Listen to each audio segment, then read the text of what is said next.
At natanong naman kanina na yung picture na naging viral na nagkikissing daw kayo. Yeah. How do you feel pag may Going sa ganun? airport din ako. Ito recent na. Recent yun. Yung sa airport po ata and going to something, somewhere sa Canada. Okay, ano talaga yung situation nun? Kinikip ka ba talaga? Mahilig din DJ ko na yung mukha ko, inaasa ng faces ko. So, may mga tao kasi na ando na naghatid sa amin sa airport, nakita mo na yung mga ibang fans na andun sila para last ko makita. So, nag-picture sila siguro nung ginagano yung face ko, na nasakto, parang na-block yung face ko. So, pag titignan mo sa face yung mukha, siguro sila. Pero actually, hindi lang yun, may mga holding hands, akbay. Akbay, normal lang naman yan. Parang si DJ kahit sino aalalayan niya or parating gusto niya parating may kahapon ganyan, sa tito do, sa mama.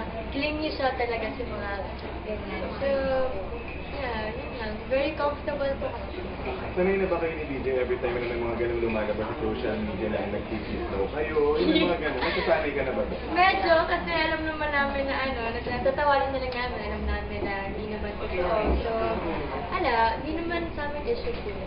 Ano mo, Kat, this is the first time na humarap ka ulit sa press after the scandal of DJ, the audio. Yes. So way back na parang mga 2 months ago na or something. Yeah, And it appears na parang hindi na-apektuhan yung relationship. Hindi na. Siyempre, nung nalaman ko parang nagulat ka lang or ganyan, pero naayos na naman eh. So, importante sa akin yung marami kami natutunan sa nangyari.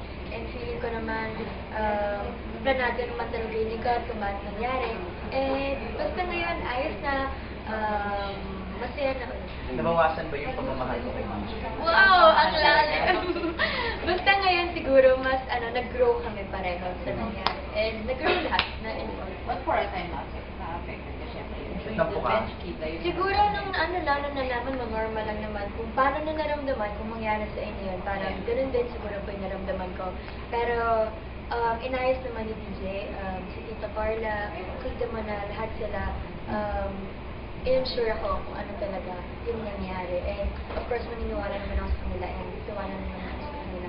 So, yeah, masaya na. Okay na po. Wala na Nag-apekto ka na sila taga mag-jowa na kayo.